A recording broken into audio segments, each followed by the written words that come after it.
LPG gas के लिए लगी लंबी लाइन, गैस खरीदने के लिए लगी भीड़ और लोगों में गैस को लेकर फैली चिंता।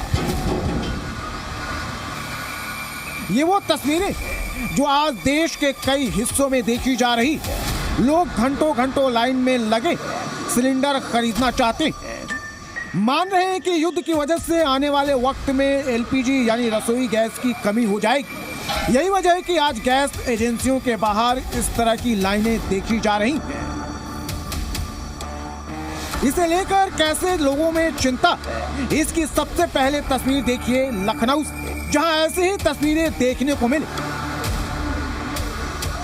समय हम पहुंचे हैं लखनऊ में और लखनऊ में आपको दिखाऊं कि किस तरीके से गैस को लेकर यहां पर हाहाकार मचा हुआ है।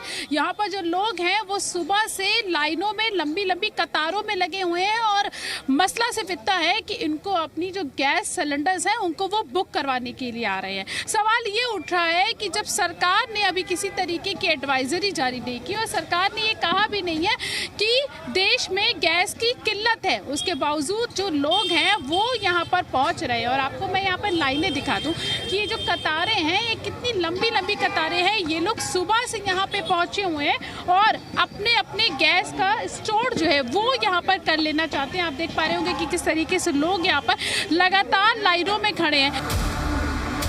इन लोगों में बहुत से लोग वो जिन्हें अभी गैस की जरूरत नहीं, कुछ दिन पहले ही सिलेंडर लिया, लेकिन तब भी अतिरिक्त सिलेंडर घर में रखने के लिए वो लाइन में लगे।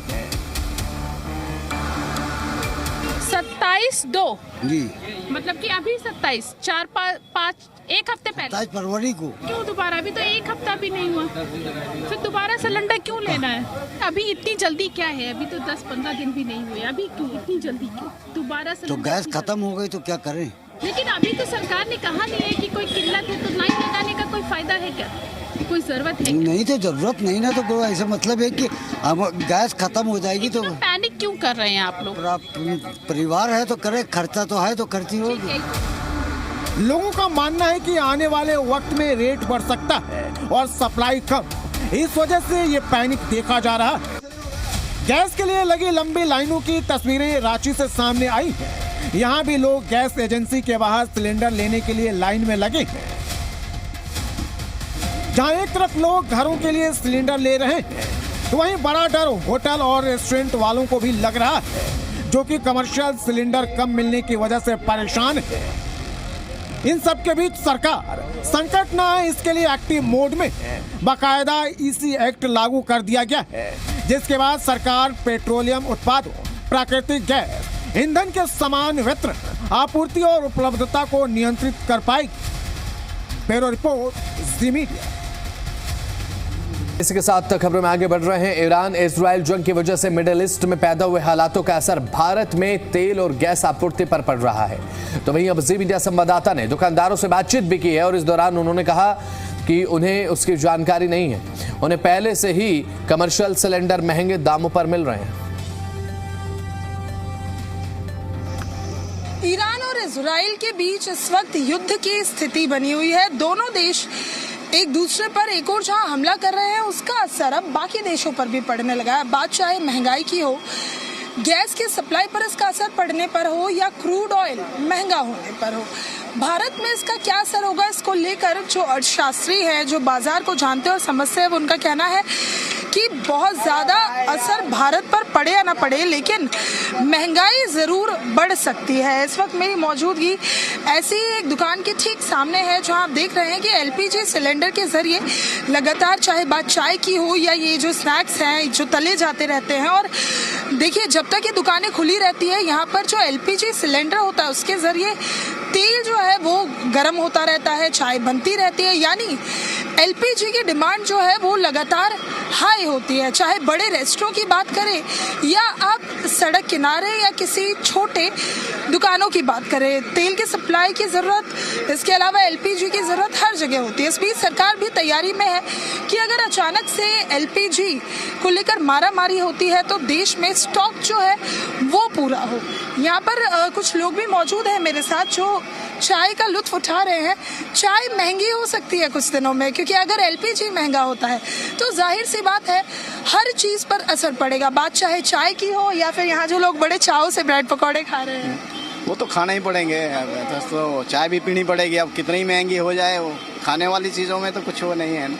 नहीं, उसमें ये देखा जाता है नहीं कि हमारे देश का उन देशों से क्या संबंध है, हम उससे क्या ले रहे हैं, क्या दे रहे हैं, क्या इंपोर्ट कर रहे हैं, क्या एक्सपोर्ट कर रहे हैं। तो जैसे कि महंगाई का सवाल है, ये क्रूड ऑयल से संबंधित आपका प्रश्न लग रहा है। तो क्रूड ऑयल में भारत की रिजर्व कैपेसिटी भी अच्छी है और इसी दौरान यूएसए ने भी 1 महीने के लिए रशिया जैसे जो क्रूड ऑयल के बहुत बड़े निर्यातक है भारत को उससे छूट दी है। तो मुझे नहीं लगता इससे इस युद्ध से भारत के ऊपर कोई ज़्यादा प्रभाव पड़ने वाला है। लेकिन अगर मान लीजिए एलपीजी पर वाकई में प्रभाव पड़ जाता है तो मुझे लगता है कि सिर्फ इन दुकानों तक नहीं, हमारी जो रोज़मर्रा की ज़िंदगी है उस पर भी असर पड़ेगा। हाँ बिल्कुल, ऑब्वियसली कि बाकी सभी चीज़ों में महंगाई बढ़ जाएगा, क्योंकि जैसे क्रूड ऑयल महंगा हो गया है तो बाकी उसका असर हो जाएगा। जैसे ट्रांसपोर्टेशन कॉस्ट हर एक चीज़ की बढ़ जाएगी तो उसका असर ऑल ओवर महंगाई तो बढ़ ही जाएगी। लेकिन मजबूरी ये है कि खाना पीना आदमी छोड़ नहीं सकता। हाँ बिल्कुल, ये तो है। यानी ये चाय की चुस्कियाँ चलती रहेंगी। हाँ, कुछ एसेंशियल चीज़ ऐसी हो गई है ना कि जिसको आदमी छोड़ नहीं सकता है, और फिर वो महंगी हो सस्ती हो वो मैटर नहीं करता है। तो खपत जो होगी सिलेंडर की वो सामान्य घरों से तो काफी ज्यादा हो। हाँ, कितना सिलेंडर महीने में फिर भी लग जाता होगा औसतन? रोज के 1 सिलेंडर तो लग जाता है।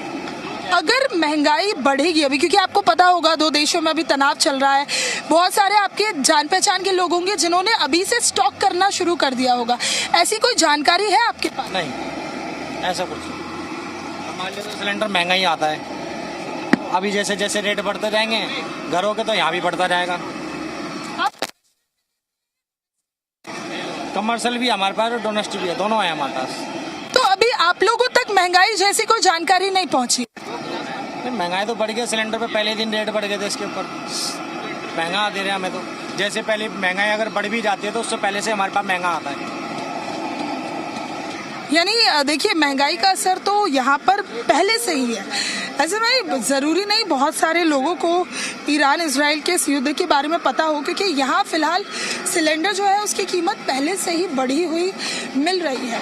बहुत सारे ऐसे दुकानदार हैं जिन्हें अभी इस बारे में पता नहीं है कि 2 देशों में क्या तनाव चल रहा है, लेकिन इस बीच जो बाजार के एक्सपर्ट हैं, जो अर्थशास्त्री हैं, वो लगातार ये बात कह रहे हैं और लोगों को समझा भी रहे हैं कि अगर ईरान और इजराइल में ये युद्ध बरकरार रहता है तो इसका असर कहीं ना कहीं भारत पर भी पड़ेगा। वीडियो जर्नलिस्ट प्रमोद कुमार के साथ नीतू झा, जी मीडिया। फिलहाल वक्त बहुत छोटे ब्रेक, जल लौट रहे हैं।